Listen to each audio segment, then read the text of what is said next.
آج ہم ایک ایسی کتاب کے بارے میں بات کریں گے جو محض ایک کہانی نہیں بلکہ ایک آئینہ ہے۔ ایک ایسا آئینہ جو ہمیں دکھاتا ہے کہ ہم اپنی زندگی میں کہاں کھڑے ہیں اور کہیں ہم خود کو تو نہیں کھو بیٹھے۔ یہ کتاب ہے دی میٹامورفوسس، جسے عظیم ادیب فرانس کافکا نے لکھا تھا اور جو پہلی مرتبہ 1915 میں شائع ہوئی۔ ایک صدی گزرنے کے باوجود یہ ناول آج بھی اتنا ہی میسر ہے جتنا اپنے دور میں تھا۔ آج کی اس ویڈیو میں ہم سب سے پہلے پوری کہانی تفصیل سے جانیں گے، پھر اس کے پوشیدہ معنی اور علامتوں کو سمجھیں گے اور آخر میں دیکھیں گے کہ کافکا کا پیغام آج ہماری زندگیوں پر کس طرح لاگو ہوتا ہے۔ تو ویڈیو کو لائک اور چینل کو سبسکرائب کریں۔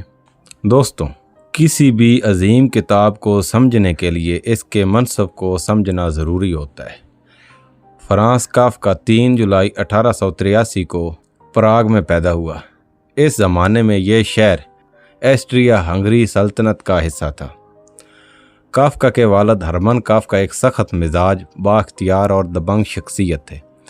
کافکا پوری زندگی اپنے والد کے خوف اور دباؤ کے سائے میں رہا۔ اس نے بعد میں اپنے والد کے نام ایک طویل خط لکھا جسے لیٹر ٹو ہز فادر کہا جاتا ہے۔ اس خط میں اس نے اعتراف کیا کہ وہ بچپن سے خود کو کمزور اور ناکام، غیر اہم محسوس کرتا تھا۔ اپنے باپ کے سامنے خود کو بہت چھوٹا محسوس کرتا تھا۔ اس کے اندر ڈر تھا، اس کے اندر خوف تھا۔ کافکا نے قانون کی تعلیم حاصل کی اور پھر ایک انشورنس کمپنی میں ملازمت اختیار کر لی۔ دن بھر دفتر میں کام کرنا اور رات کو لکھنا اس کی زندگی کا معمول بن گیا۔ اس کی خواہش تھی ایک ادیب بننے کی، مگر معاشرہ اور حالات اسے دوسری سمت میں لے گئے۔ 1924 میں صرف 40 سال کی عمر میں وہ ٹی بی کے مرض سے وفات پا گیا۔ دلچسپ بات یہ ہے کہ مرنے سے پہلے اس نے اپنے دوست میکس براڈ سے درخواست کی کہ اس کی تمام تحریریں جلا دی جائیں، لیکن میکس براڈ نے ایسا نہیں کیا۔ اگر وہ ایسا کر دیتا تو شاید آج دنیا کافکا جیسے عظیم ادیب سے محروم ہوتی۔ کہانی کا آغاز ایک عجیب اور پریشان کن منظر سے ہوتا ہے۔ گریگور سامسا نامی ایک سیلز مین ایک صبح بیدار ہوتا ہے اور دیکھتا ہے کہ وہ ایک دیو ہیکل کیڑے میں تبدیل ہو چکا ہے۔ دلچسپ بات یہ ہے کہ گریگور اپنی تبدیلی پر حیران ہونے کی بجائے سب سے پہلے اپنے ہی نوکری کے بارے میں فکر مند ہوتا ہے۔ وہ سوچتا ہے اگر میں آج دفتر نہ گیا تو میرا باس ناراض ہو جائے گا، اگر نوکری چلی گئی تو گھر کا خرچ کون چلائے گا۔ یہ منظر بتاتا ہے کہ انسان کس حد تک نظام کا غلام بن جاتا ہے۔ جلد ہی اس کی ماں، والد اور دفتر کا مینیجر دروازے کے باہر جمع ہو جاتے ہیں۔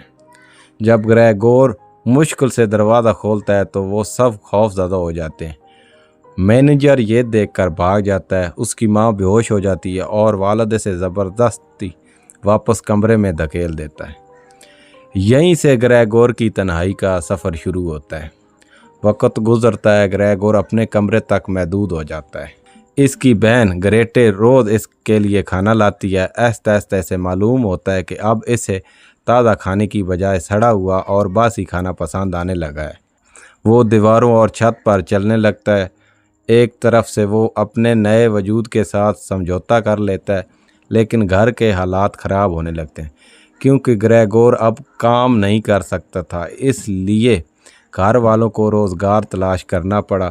اس کے والد ملازمت اختیار کر لیتے ہیں، بہن بھی کام شروع کر دیتی ہے۔ دوسری طرف اسی دوران اس کی بہن گریٹے فیصلہ کرتی ہے کہ کمرے کا فرنیچر ہٹا دیا جائے تاکہ گریگور آسانی سے حرکت کر سکے، لیکن گریگور ایک تصویر بچانے کی کوشش کرتا ہے جو اسے بہت عزیز ہوتی ہے۔ ماں پہلی بار اسے واضح طور پر دیکھتی ہے اور خوف زدہ ہو جاتی ہے۔ جب والد گھر واپس آتا ہے تو وہ سمجھتے ہیں کہ گریگور نے ماں پر حملہ کیا۔ غصے میں وہ اس پر سیم پھینکتے ہیں۔ اسے ایک زخم ہو جاتا ہے جو کبھی نہیں بھرتا اور اس کی موت کی وجہ بنتا ہے۔ گھر کے مالی حالات مزید خراب ہو جاتے۔ گھر میں 3 کرایہ دار آ جاتے ہیں۔ وہ گھر پر اپنا اثر و رسوخ قائم کر لیتے ہیں اور پورا ماحول بدل جاتا ہے۔ ایک رات گریٹے وائلنٹ بچا رہی ہوتی ہے۔ گریگور موسیقی سن کر جذباتی ہو جاتا ہے اور وہ اپنے کمرے سے نکل کر اپنی بہن کے قریب چلا جاتا ہے۔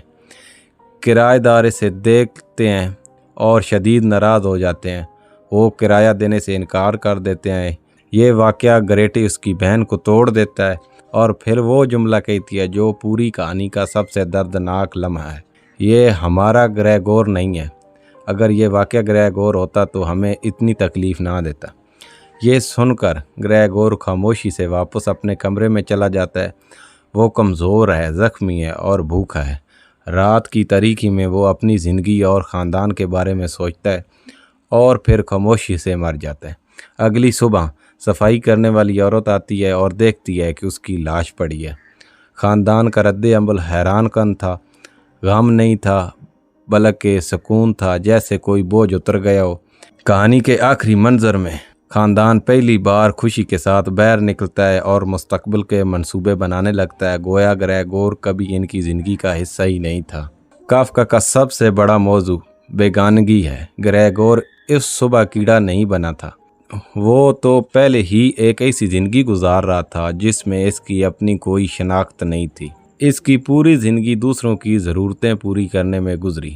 جب تک گریگور کماتا رہا وہ خاندان کا محبوب فرد تھا، لیکن جیسے ہی وہ بوجھ بن گیا سب اس سے دور ہونے لگے۔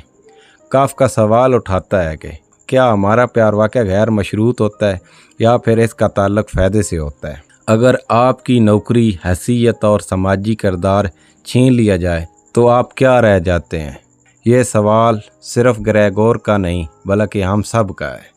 گریگور کچھ کہنا چاہتا ہے لیکن کوئی اس کی بات نہیں سمجھ پاتا۔ کافکا ہمیں بتاتا ہے کہ انسان کی سب سے بڑی تنہائی یہ ہے کہ وہ اپنے قریب ترین لوگوں تک بھی اپنے جذبات نہ پہنچا سکے۔ بہت سے ناقدین کے مطابق گریگور دراصل خود کافکا کی علامت ہے، اور والد کا خوف، معاشرتی دباؤ، پسند کے خلاف ملازمت اور اندرونی تنہائی، یہ سب کافکا کی اپنی زندگی کے تجربات ہیں۔ گریگور کی پہلی فکر اپنی صحت نہیں بلکہ اپنی نوکری تھی۔ یہ اس بات کی علامت ہے کہ جدید نظام انسان کو ایک مشین میں تبدیل کر دیتا ہے۔ جب تک آپ پیداوار دے سکتے ہیں آپ اہم ہیں، ورنہ آپ کو فراموش کر دیا جاتا ہے۔ دوستوں، یہ کتاب 100 سال پرانی ضرور ہے، لیکن اس کے سوال آج بھی زندہ ہیں۔ آج بھی لاکھوں لوگ ایسی ملازمتوں میں پھنسے ہوئے ہیں جو انہیں بالکل پسند نہیں ہیں۔ آج بھی بہت سے لوگ دوسروں کے لیے جیتے ہیں مگر خود کے لیے نہیں۔ آج بھی بہت لوگ تنہائی، دباؤ اور شناخت کے بحران کا شکار ہیں۔ کافکا ہمیں یاد دلاتا ہے، اپنی زندگی صرف دوسروں کی توقعات پوری کرنے میں ضائع مت کرو۔ اپنی شناخت، اپنی خوشی اور اپنی انسانیت کو محفوظ رکھو۔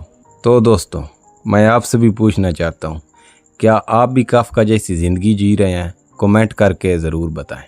یہ تھی دوستوں فرانز کافکا کی شاہکار تخلیق دی میٹامورفوسز کی کہانی اور اس کا گہرا فلسفیانہ پیغام۔ اگر آپ کو یہ ویڈیو پسند آئی ہو، ویڈیو کو لائک کیجیے، چینل کو سبسکرائب کیجیے اور کمنٹ میں اپنی رائے ضرور دیجیے۔